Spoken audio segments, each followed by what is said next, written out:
Good evening. I'm Socrates Garrett, and we're broadcasting live from right here in Jackson, Mississippi, the heart of the Deep South, right here in the African-American-owned broadcasting studio. WeBelieveDigital.com, our own platform.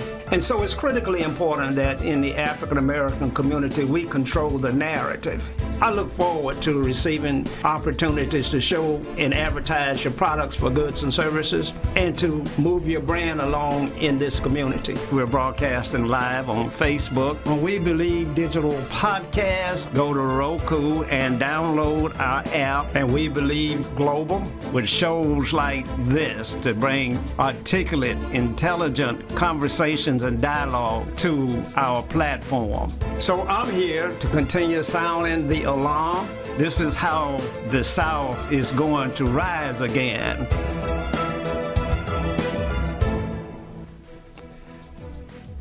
Good evening. It's good to be back in the studio here in Jackson, Mississippi, right here in the deep, deep South, where sometimes the weather is unfriendly. You know, we want to stop right here and right now and send up a prayer and express our concern for our fellow citizens in Arkansas and in Kentucky. You know, nature can be cruel sometimes. Nature gives and nature takes away. And man is absolutely defenseless when it comes to acts of God. And so we better get our lives in order, and we better try and understand that we all got to get along here and support one another in difficult times and when times are good. We must support one another. I want to send a shout out to a good friend of mine who lost his father this week, Brother Leroy Walker. I want to send a shout out to him and prayers to that family. Leroy lost his father, who was 95 years old, and his mother is there with them, and she's 92 years old, a beautiful person inside and out. His father was a giant of a man in Tennessee. He never had a dull moment.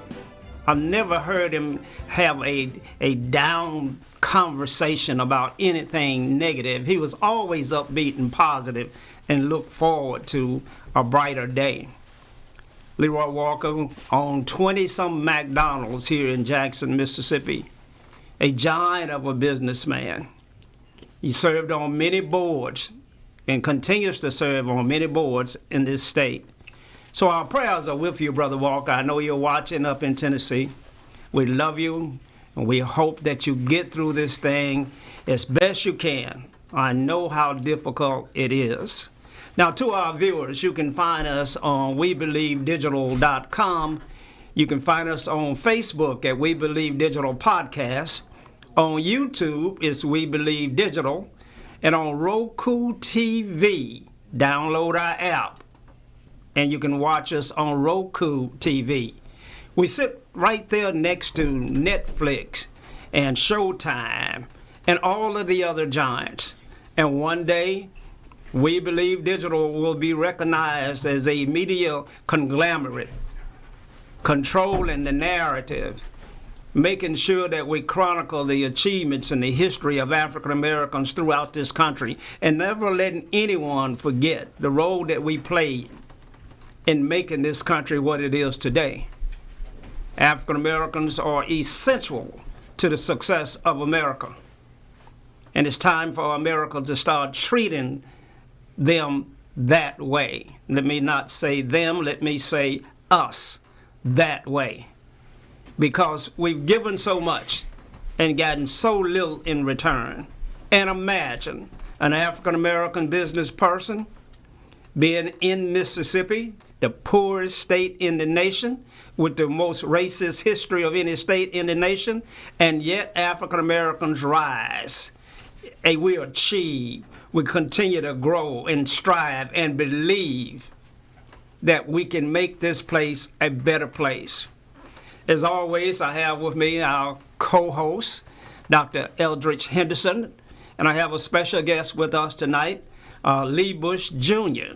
So let me say good evening to you, Dr. Henderson, and how are you?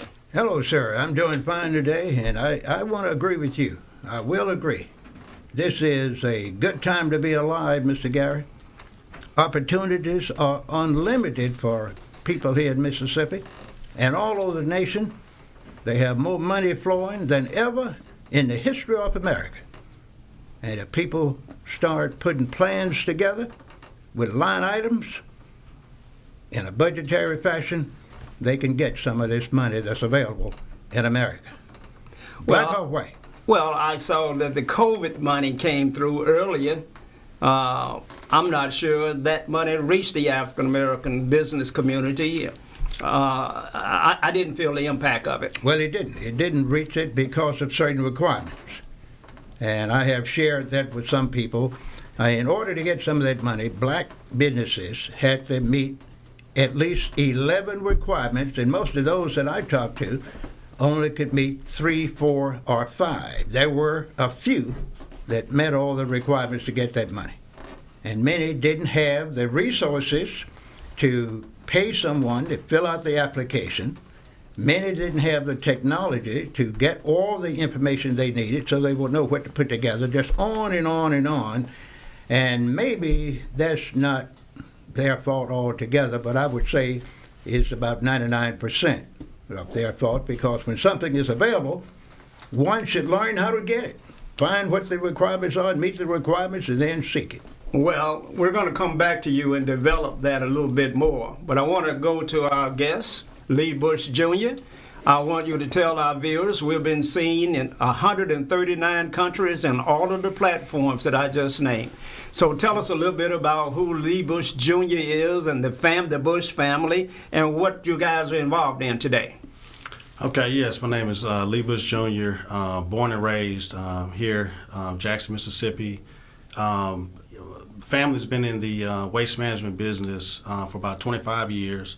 I've worked with my dad's company for about a decade now. Went to Morehouse in Atlanta, finance degree, law degree from Ole Miss, stockbroker for about 7 years. Mother's a physician here in town as well. And what we've been focused on recently has been this waste management contract. And echoing you guys about we need more participation on these business opportunities. Tell us a little bit about the waste management contract. How did it unfold, and who are the players, and what's the current status of that contract?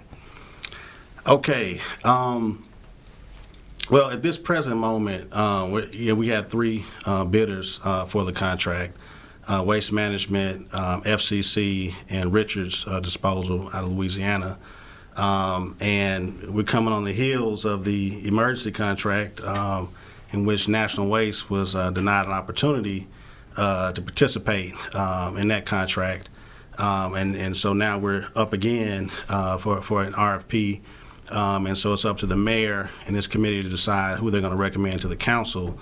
So that's kind of where we are. But well, and for our viewers out there, for once, for just once, the African American community was given an opportunity to compete for a contract to provide collection services, garbage collection services for our community. Mm-hmm. And during an emergency declaration, National Waste United was awarded a contract to pick up the garbage in the city of Jackson, some 54,000 households. Now imagine this, Waste Management had that contract for 35 years here in the city. 35 years they've been picking up the garbage in Jackson, Mississippi, picking the cash up out of Mississippi and putting nothing back.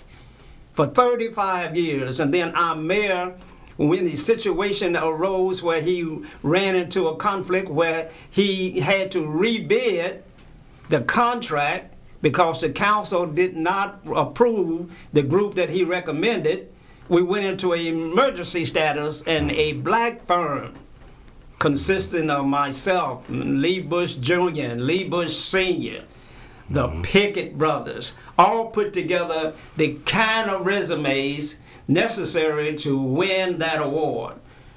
African-American firm put $250 million line of credit on the table, $800,000 performance bond on the table, and was awarded the contract. Then the wisdom of our city council, led by 2 African-American males, and African-Americans comprise 5 of the 7 candidates on this city council.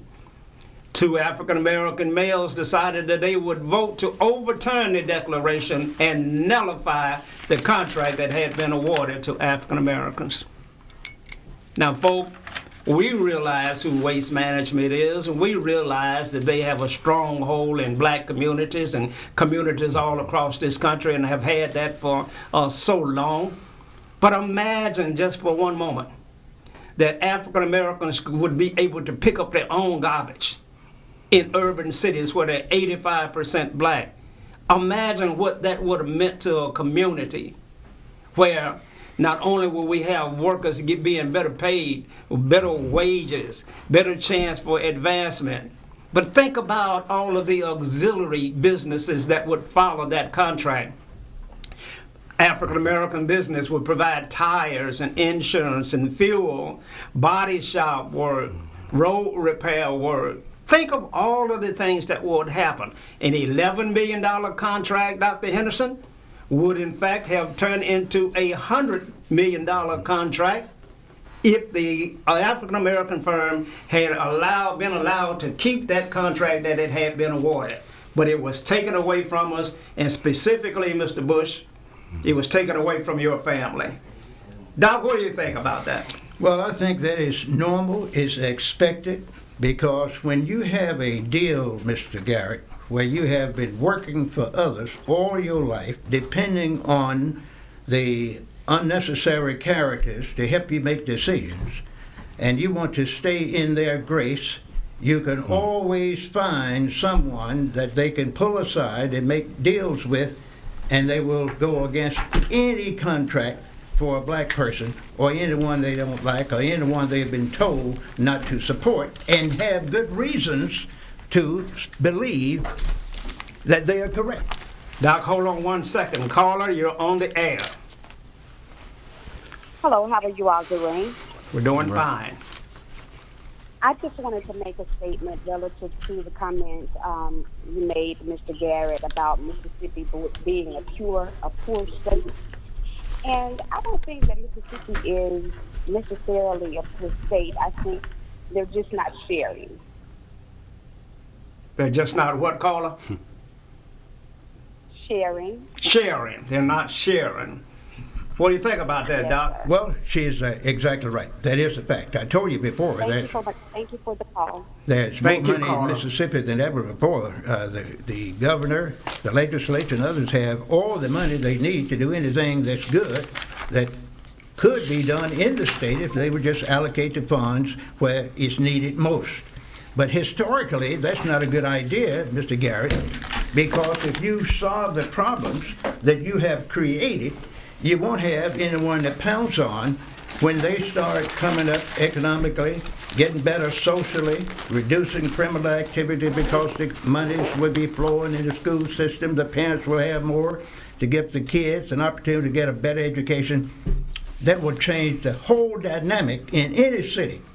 And if you are one that have been part of what we call structural and historical racism and white supremacy in a nation, anywhere, America, Europe, or wherever, you want to maintain the status quo and have some subjects depending on you so you can feel superior. And the best thing to do in that situation, keep them uneducated, keep them poor, and confused, and put a few charlatans in power that can always do what you want them to do. Doc, thank you for those comments. Dr. Bush, now I understand there's the RFP that's on the street today. Mm-hmm. Were the Bush family able to submit an RFP on this go around, or did you pass? Well, we passed this go around, and I think it kind of it's a couple of things. I mean, it kind of hits on what you guys already kind of talked about as far as opportunities and things not being well. part of the reason was because of some unnecessary hurdles that are put in place when it comes to minorities participating on these types of contracts. And one thing I want to add to what the caller called in about saying, they're not sharing, and adding to your point, I agree with everything you said, but I want to add to it, I think we're not sharing with ourselves also, because when you look at a majority, 80-something%, black population, black mayor, black city council, black Hinds County supervisors, et cetera, the fact that we only have 5% minority participation, that's our fault. That's nobody making us do that. And so I think that's a huge problem, but I think related to that is these certain hurdles that we've never really taken a look at. Why do you have $1 million bid bond to Hold your thought right there, Dr. Bush. We're going to go to a commercial break. Stay tuned. We'll be right back. Have you had your Earthblend coffee today? At Earthblend Coffee, we take pride in offering you the very best of beans across the world, blended and roasted to perfection, giving you superior quality and satisfying and flavorful taste. Experience the world in one cup with Earthblend Coffee. To order, visit earthblendcoffee.co now. Well, we're back, and again, we are broadcasting live from right here in Jackson, Mississippi, the heart of the Deep South. We're being watched on WeBelieveDigital.com. You can find us on Facebook at We Believe Digital Podcast. We're also on YouTube at We Believe Digital. And you can download our app on Roku TV at We Believe Global. For sale and advertising, call 800-492-5186. Being broadcast in over 139 countries. So the message is getting out there, and we're coming to you from Jackson, Mississippi, where things have not changed much in the last 100 years, in my opinion. Now, Dr. Henderson, yes, I said that Mississippi was the poorest state in the nation, and I say that because the poverty rate for African Americans in Jackson, Mississippi is almost 40%. And I don't think it's that high anywhere else in the world. Well, it's not, but now that doesn't mean that there's not enough money to correct those ills. Now, you can be rich and be poor at the same time. You can have $10 million in the bank and don't even know where the key is. You can't go and get the money and use it for yourself, your family, your community. But in this case, the people that control the money know where the key is. But they are waiting to allocate these funds, and they are trying to structure agreements and set up some type of point system where they will review what certain people have in the community, and I'm talking about the minority businesses, and go beyond that. I worked with a company that did that some time ago. Find out what the average means that the black student has. I was in an education institution, and if you have to have a test given to get into a cutoff situation, if the average score for the black student is 19, you most certainly not going to have the score to get in a program at 19. You're going to make it 21 or 22.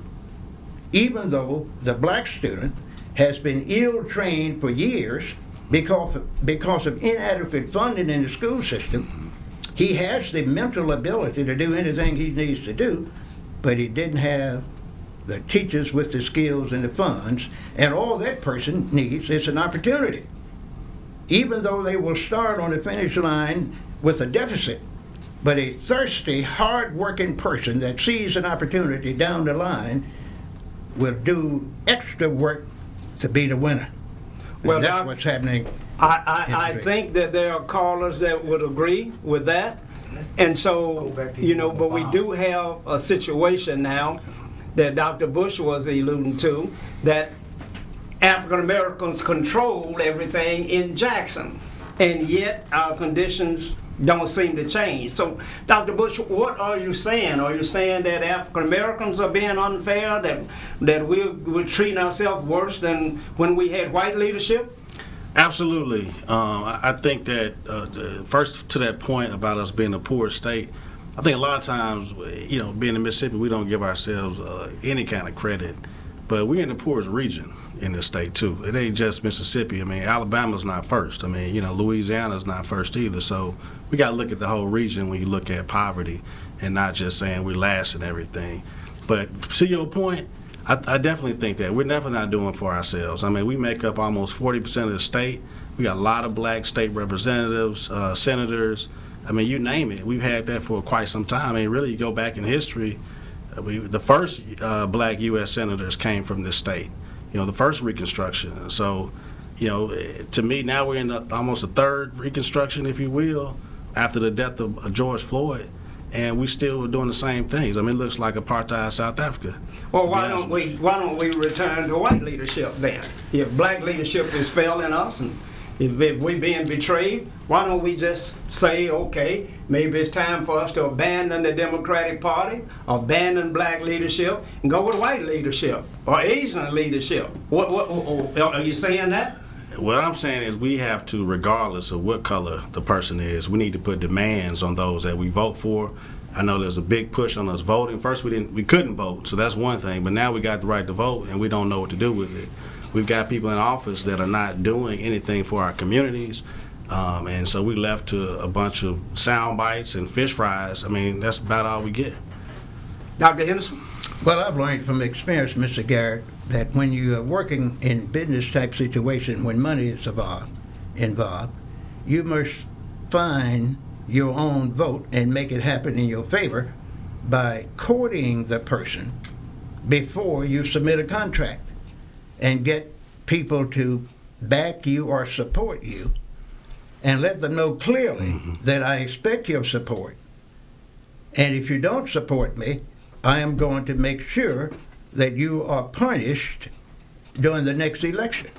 And then you start working on that if they go against what you all agree on. Sometimes you will find you get more support if you tell someone that has power that he is going to be punished, and this person has in his mind he is going to be in this position until he retires or dies, and he will do almost anything, legal or illegal, to stay in. But if you twist their arms and let them know this is your last term, and you can do the preachers the same way, and you'll find you get better results.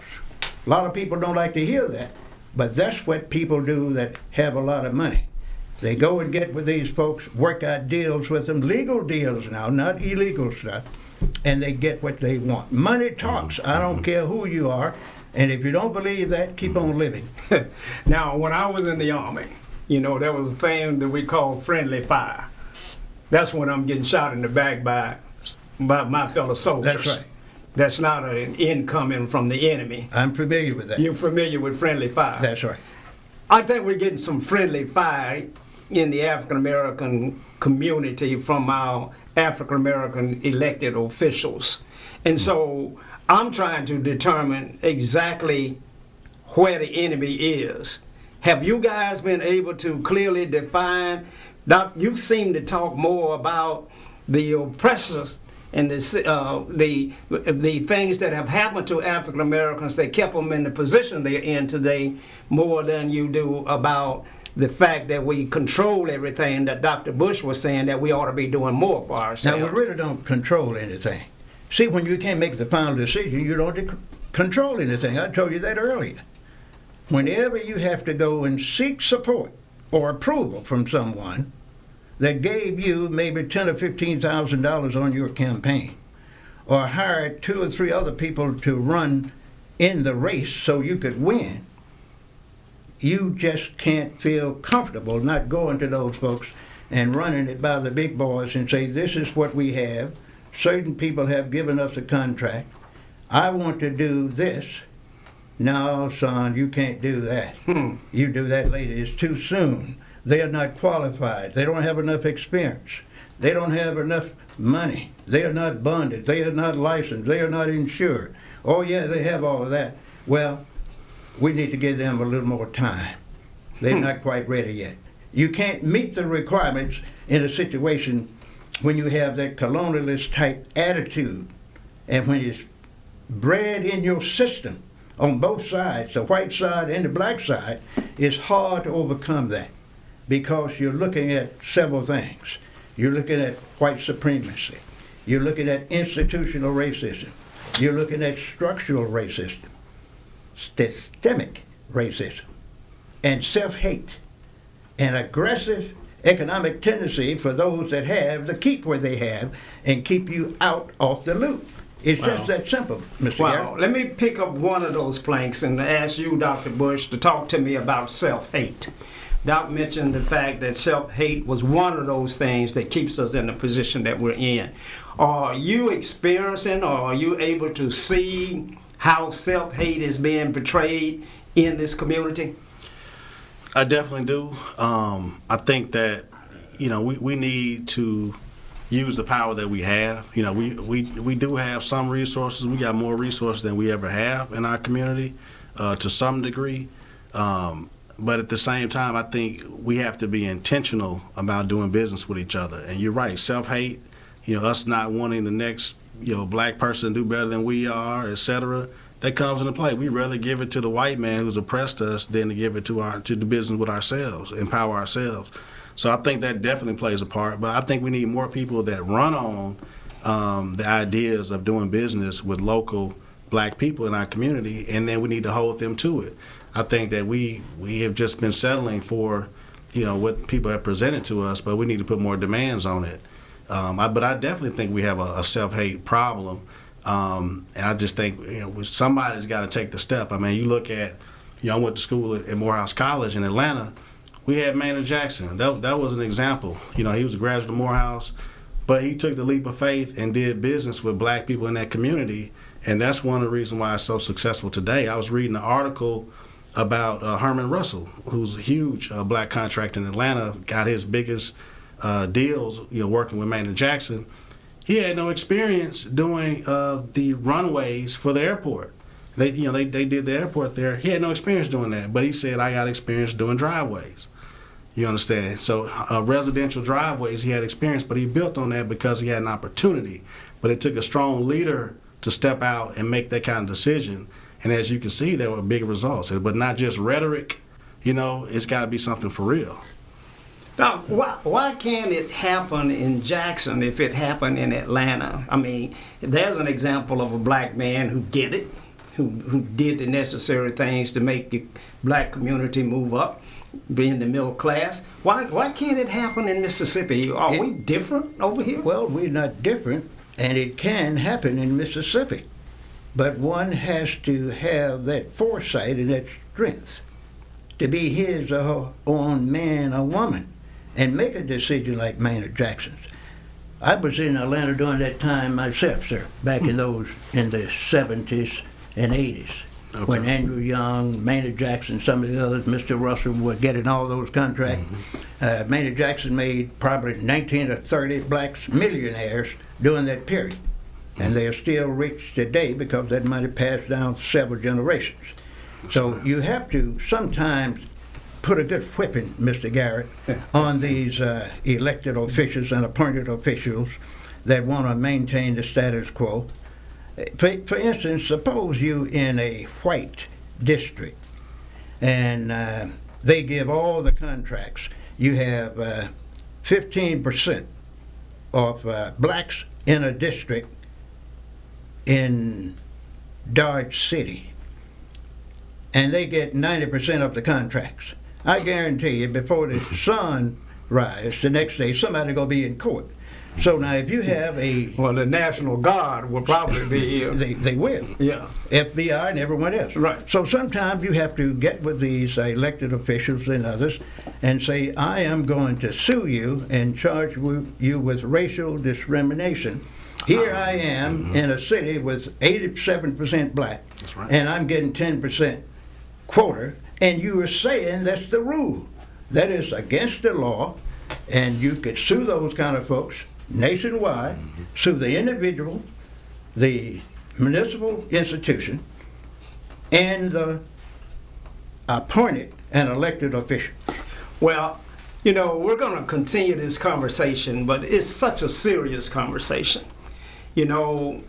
African Americans get less than 10% of contracts for goods and services from our municipalities, from our school districts, from our county board of supervisors, from our airport authority. Over $1 billion annually flows through our community right here in Hinds County, and yet there is not one high-rise that's owned by African American. There's not one African American firm with a fleet of trucks that's rolling in our city delivering to those 4 economic engines.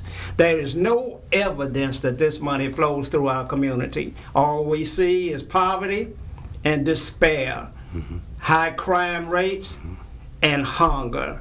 All we see are negative things. Our kids have to walk by dilapidated, drug-infested abandoned properties to go to school. We're in a bad situation in Mississippi and in the South. And it's just not Mississippi. It's all through this region, as Dr. Bush said. We're fighting an enemy here that really has us in a bad, bad situation. And something has got to give. I want you to stay tuned. We'll be right back after this commercial. COVID's pioneering coronavirus protocol firm, S2-E COVID Solutions, is paving the way forward for a safer city government, delivering cutting-edge biosecurity and biosafety protocols which have been developed internationally by top virologists and scientists, using an all-natural cleaning solution that kills COVID-19 on contact like no other product on the international market. Let S2-E COVID Solutions provide innovative, rapid facilities testing and world-class, state-of-the-art biorisk safety protocols for all of your coronavirus needs.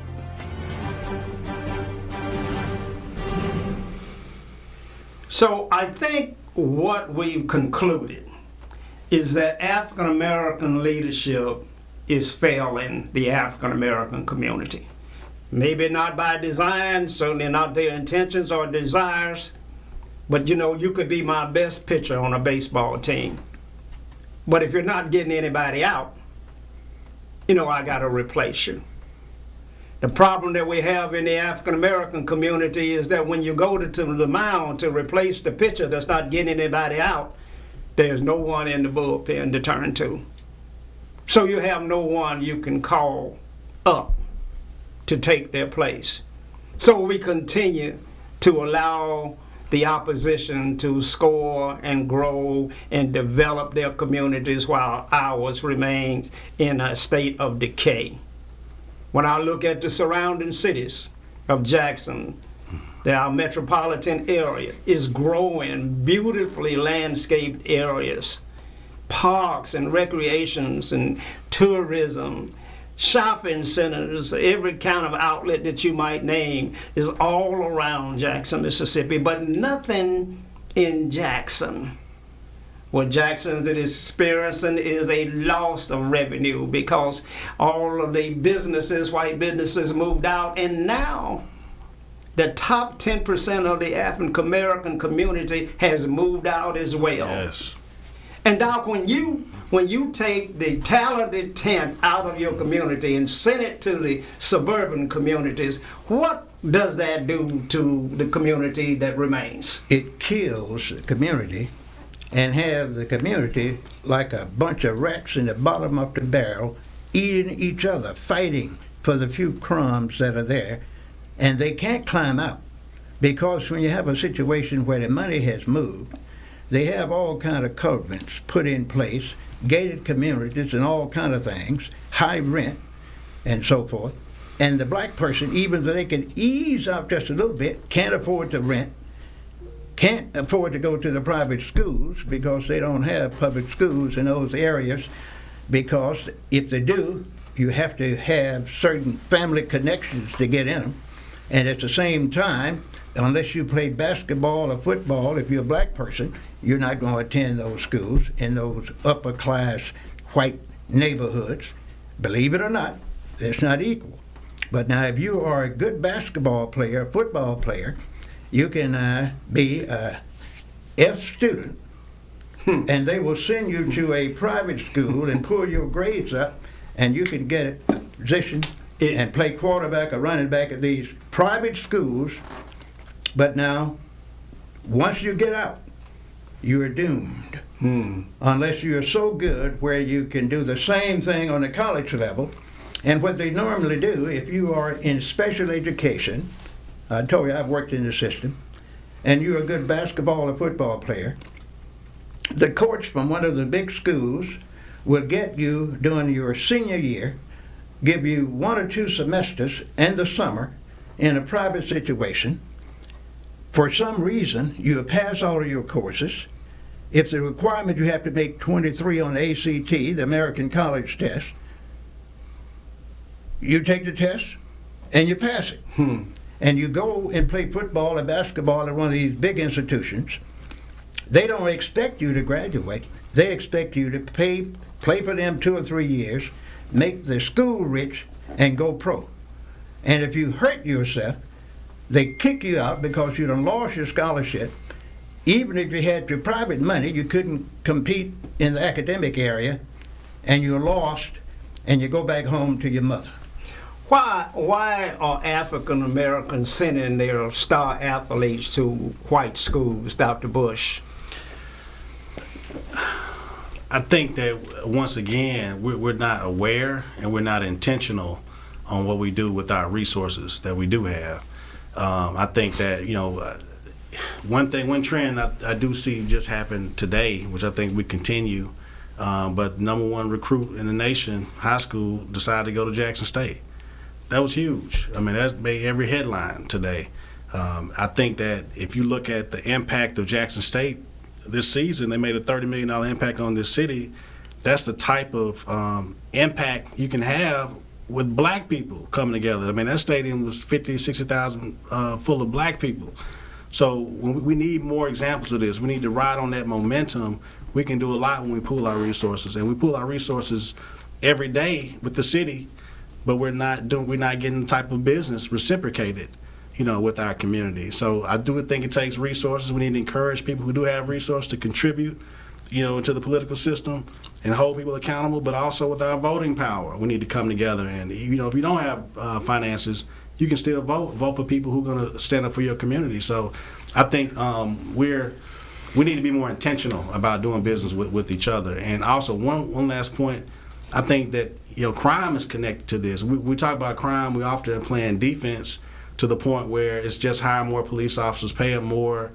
But we also need to look at economic opportunity because, in our wealthier communities, the crime is lower.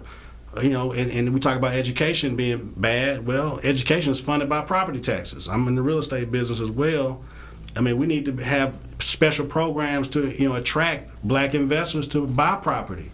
To tear down blighted properties, like I know you do some demolition as well, Mr. Garrett. I mean, we need to have some incentives that the city can give to make affordable housing for our community, attract investors, and then, of course, when more people are living in these homes that were once vacant, you're going to attract more businesses, okay? And so that's going to be an economic impact. We can be a Black Wall Street, like Tulsa, Oklahoma. But if we're not being intentional, we'll never get there. Dr. Yes? Well, that's one thing you ought to consider. Now, I'm going to give you an example. I noticed in the old days, when you were in an education institution and you had a good teacher, that good teacher will end up assistant principal, a principal. If he had a master's degree, he would go into a college situation. Later on, he would probably be a superintendent. Now, suppose you have a situation similar to what you have in Jackson. I'm not going to say this will happen in Jackson, but you might want to consider it.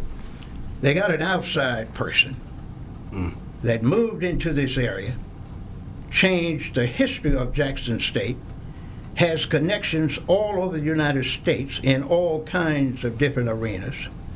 This man made more progress than all the other coaches put together that's been at Jackson State and surrounding colleges and universities, including the white ones, except one example. Now, suppose this man is recruited with all of the power and his connections to be given a chance to get in politics for 4 years, make a deal with this person, and use the same PR that he has. People will be leaving Harvard, Yale, Princeton, Morehouse and others attending the schools in Jackson.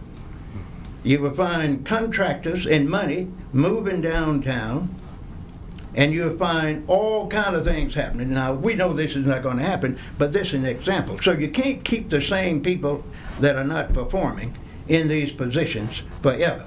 And one reason this is happening because the politicians and the preachers are not afraid, because nobody's going to vote them out of office. You know, you have about 1/4 or 1/5 of the people voting in the political arena, and the churches are the same. Preachers don't have nothing to fear. Wow. So, Doc, you were describing a situation to our viewers. Jackson State University new head coach, this is his second year, Deion Sanders, came into the head football coach position for Jackson State University. And in his second year, he went 11-1, won the SWAC, and will play this weekend, this Saturday, in Atlanta in the Celebration Bowl. And as Dr. Bush mentioned, he filled the stadium on more than 3 occasions with over 60,000 fans in that stadium here in Jackson, Mississippi, where our white schools abandoned. Ole Miss does not play a game in the Mississippi Stadium, the Jackson Stadium, Mississippi State, Southern University. None of our white schools will even play in Jackson. Now maybe they got an egg bowl somewhere, I don't know where they play it, but they don't have any football games in Jackson by a white institution. And the reason being is they want the economics to flow in their communities where their schools are located. So they abandoned Jackson. And so we got to deal with the issues like that. Carla, you're on the air. Hi, I wanted to express a thanks to the gentleman that said that ACT stands for, the American College Test. I'm an older woman, and I don't think I've ever known that, so I really do appreciate him for sharing that information. Thank you. Thank you for calling. Doc, you shed some light on the ACT. Well, ladies and gentlemen, as you know, the ACT, the American College Test, is designed to exclude certain people from certain programs. Basically, if you make a low score, you can attend any college in your culture. For instance, if you're black or poor white and you make a low score, you can attend the low grade college or university in your community. If you are very high scored, 25, 26, 28, you can choose any college or university you want. And they will probably give you a half scholarship if you're black. If you're white, you'll get a full scholarship in most cases. So if you're black, they give you a half scholarship, give you a job on campus, and tell you that you need to get a loan because you're coming in there poor in most cases. So that's going to keep you from graduating. It'll take about 5 to 6 years to do that. And then you got to find a job and do about 10 to 15 or 30 hours a week, plus go to school and work on campus too. So it's very difficult to get full treatment, even when you have a scholarship, when you have good scores. In many instances, I've seen this happen for years. So are you saying that, and I want to get back to the Deion Sanders thing in just a second, but are you saying that the ACT is a gate to keep African Americans from attending any college that they choose? Of course, because if you find the African American score increasing, I'll say to 23 on average. The average black American make 23. The legislature and the school board will raise that score the next year to 25 or 26. That's what they do. We call this institutional racism, white supremacy, where they say we are privileged. We make the rules around here. You're not going to be given an opportunity to learn and do what we do, and we're not going to allow it. Wow. That is the structure, and that is promoted by the supporters of white supremacy, institutional racism, the preachers, the leaders, the regular mom and pop. That is their religion. Now this is history. Most will deny it, and that's why when you start talking about critical race theory in the schools, the white parents get upset because they don't want their children hearing what they used to do to black folks in this country, to American Indians, to the Hispanics. Mm-hmm. That makes them feel bad. So they said, we're not going to have any critical race theory in our school system. Hold your thought, Doc. Caller, you're on the air. Go ahead. Thank you, gentlemen, for taking my call tonight. Mr. Garrett, you all are on the right road. What we need to do in our community is develop collaboration and start rebuilding our community, and I think we're in a position to do that. But, Doc, if you will, talk about the work keys test. When you're talking about testing, and Mr. Garrett mentioned it being a gatekeeper, if you will, share with the listeners, because I didn't find out about the work keys test until we started working with Ingalls Shipbuilding. Explain the work keys, if you will, Dr. Henderson. Okay. Thank you so much. Thank you very much. Thank you, caller. We'll get right to that as soon as we get back from this break. Stay tuned. Have you had your Earthblend coffee today?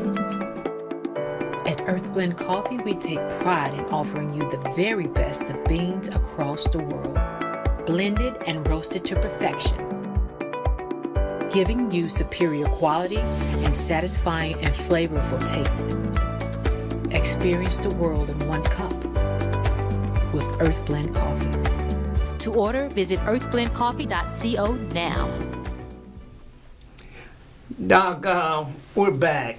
For our viewers out there, you can find us at WeBelieveDigital.com, on Facebook, We Believe Digital Podcast, YouTube on We Believe Digital, Roku TV, download our app, and find us at We Believe Global. For advertising opportunities, call 800-492-5186.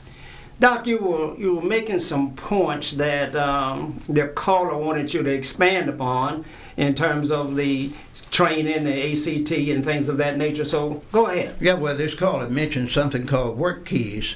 That is another new system, a testing or grading system that was invented some time ago for those young men and women that couldn't finish high school. Everyone cannot finish high school.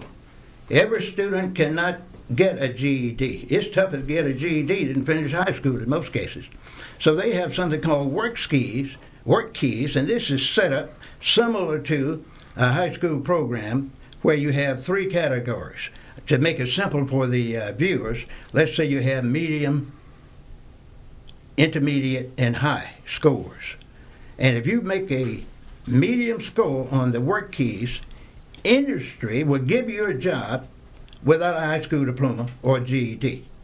If you make a high score, you can go to a community college without having a high school diploma.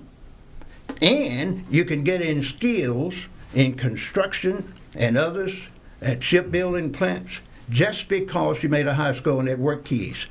And it's something that is structured. It's designed where you can start at the lower level, you get a certificate, you get the intermediate level, you can get another one, and you get that high certificate. It is a little better than a high school diploma because you can do reading, math, communication skills, and writing. Wow. Never heard of work keys. Dr. Bush, you said you went to Morehouse? Yes, sir. How did you get in there? I mean, your family knew somebody, or did you have the ACT score? Well, I definitely worked hard, ACT score. And on that point, I want to jump in. I think you brought up good points about institutional racism, constantly raising the bar. But I think it also starts a lot earlier than just when you got that score. I mean, when you look at a lot of the private schools, they start in the 7th grade, training kids how to take that type of a test. They're not just giving you regular math and reading, but they got time where they're prepping you how to perform on this test. Because of that, that's why they have higher scores. They're not just naturally smarter than us. So I think we've got to go back, and I'm a product of Jim Hill High School, Blackburn Middle School. We never had ACT prep anywhere, in our school system. They still don't have it now. Well, that's by design. Exactly. That's by design. And I think that's the real problem. If we're going to use it as a measurement, I went to school with people who, anything you put in front of them, they knock it out the ballpark. But if you're not giving them the format of the test and putting them on the same kind of time constraints you have on this exam, we can't expect them to perform at the same level as these white kids in the suburbs. So I think that's something huge that when you look at it, again, that's about being intentional. And even with the workforce training, we have all the skills. We have what we need to rebuild our own community. Okay, we've got real estate property as well. We've got a lot of property throughout the city. Is also around Jim Hill High School. I've got black contractors that know how to build a house from scratch. We need to be promoting those programs and giving people something to do. We can put them to work in our community with the same training, CDC, all that kind of stuff. We need to be gearing that towards rebuilding our community. Exactly. Hold your point there. Caller, you're on the air.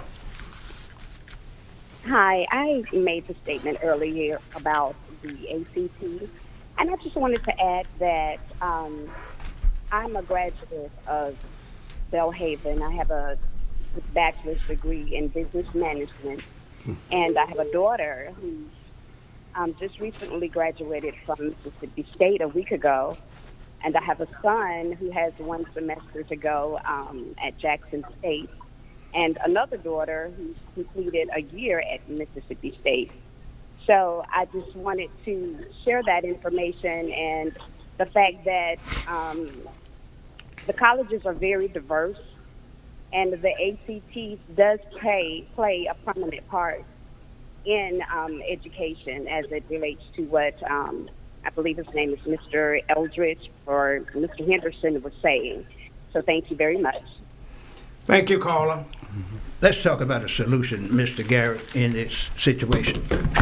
Now, ladies and gentlemen, when you find that you're behind the eighth ball and you can't win, what we are talking about today, you're not going to find it in the public schools. You're not going to have the public schools spending money to set up tutoring for the what we call the good students, the B and A students. Mm-hmm. You're not going to find them setting up any kind of programs to help the students in special education. You're not going to find them setting up evening programs to help the students that we call the regular students. Mm-hmm. This will not be done in the public schools because that's not part of the curriculum.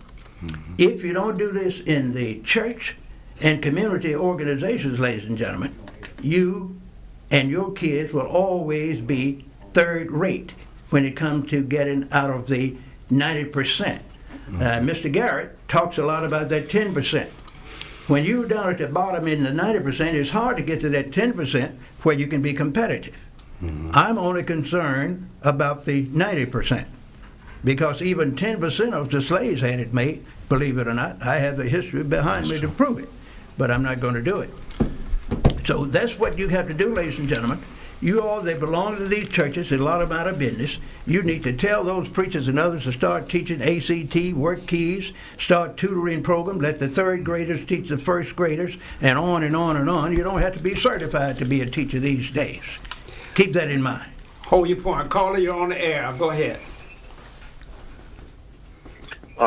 Good afternoon, gentlemen. How y'all doing? Doing well. Fine. Mr. Garrett, y'all mentioned about the impact that Jackson State University football program has had economically on the community and city. Can you just speak to that a little bit more? Because what I'm thinking is, you said no, we didn't really benefit from that. We don't have any high rises in the form of hotels. And I was also thinking that all that the beer and the ribs and the chicken and things that they use for tailgates that really didn't go in our communities. The gas being bought because we don't have gas stations, we don't have grocery stores. So what type of impact do you think that had on the African American community? I think it was akin to a casino. It took the money out of the community. We got to buy tickets. Some tickets were $100 and some tickets were less than that. But we had no way of capturing the economic benefits of that traffic. And Carla, even worse than that, after the game was over, white firms from Rankin County with their pressure washing and cleaning the stadium. Black folk can't even clean up the stadium. After the game that they played and brought all of their kids to, we cannot benefit from the economic largesse of what's going on in this community. And we don't do it in football games. We don't do it on our water and sewer contracts. We don't do it in the streets repaving contracts opportunities. We don't build our own churches in our communities. The economic impact bypasses the African American community no matter what you see going on out here today. And that's got to stop, Carla. Doc, Yes, sir. it's a situation where the economics, black folk don't get economics.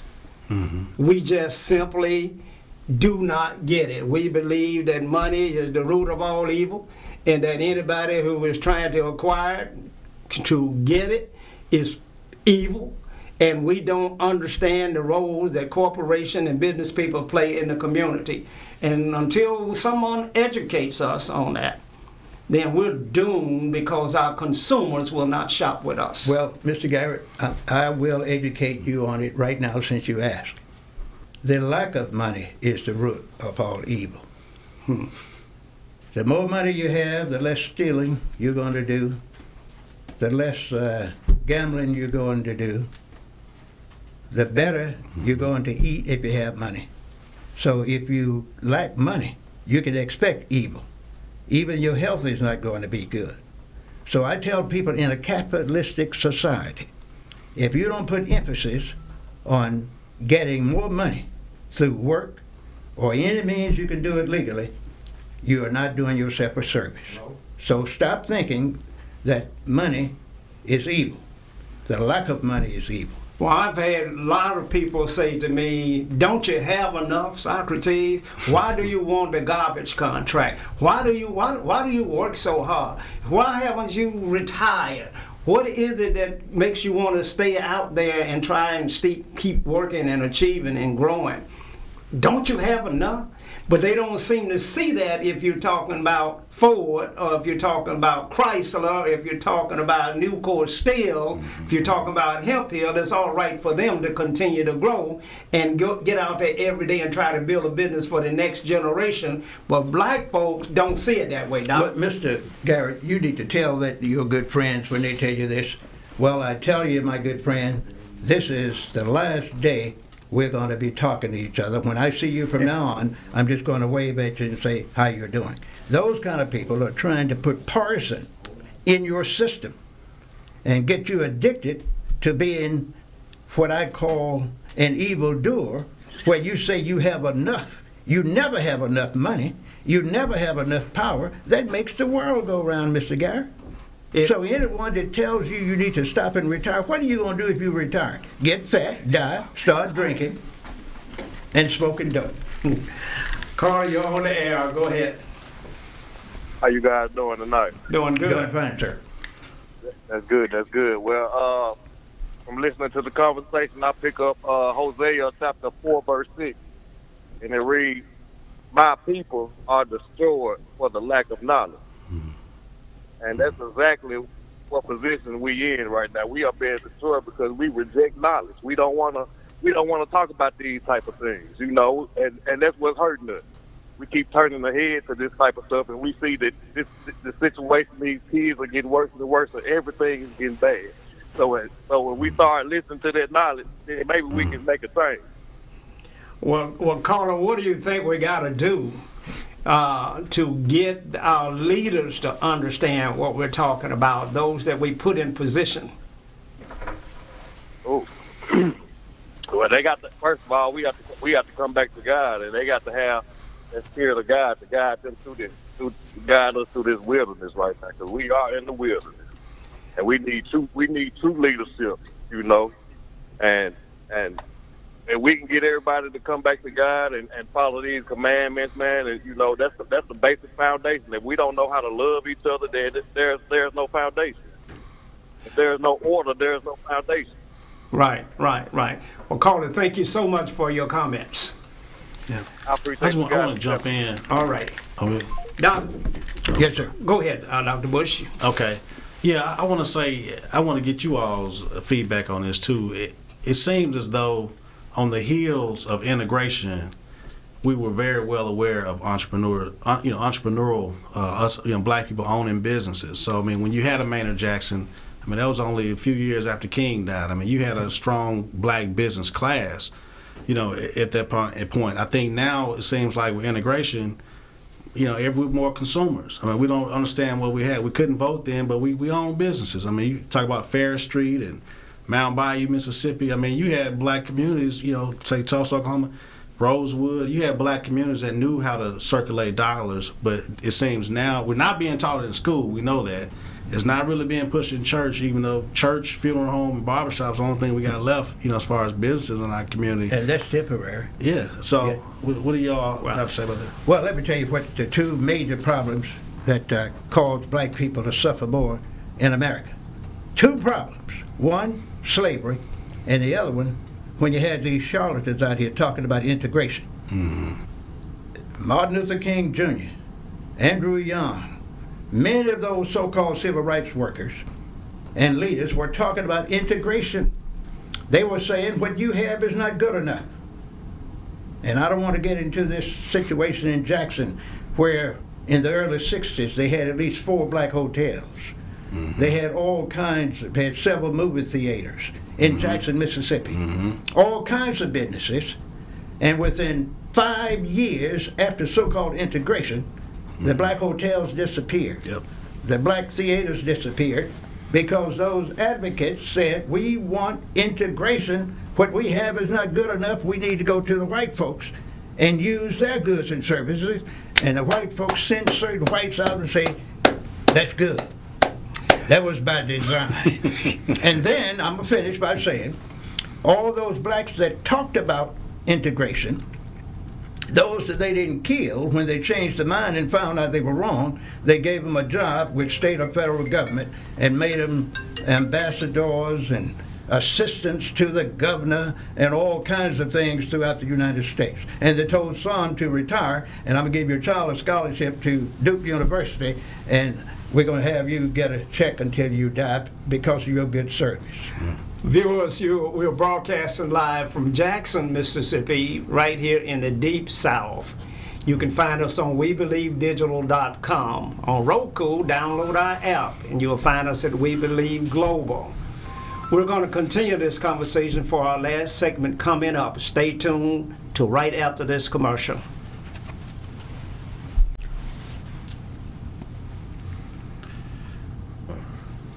And we're broadcasting live from right here in Jackson, Mississippi, the heart of the Deep South, right here in the African-American owned broadcasting studio. WeBelieveDigital.com, our own platform. And so it's critically important that in the African-American community, we control the narrative.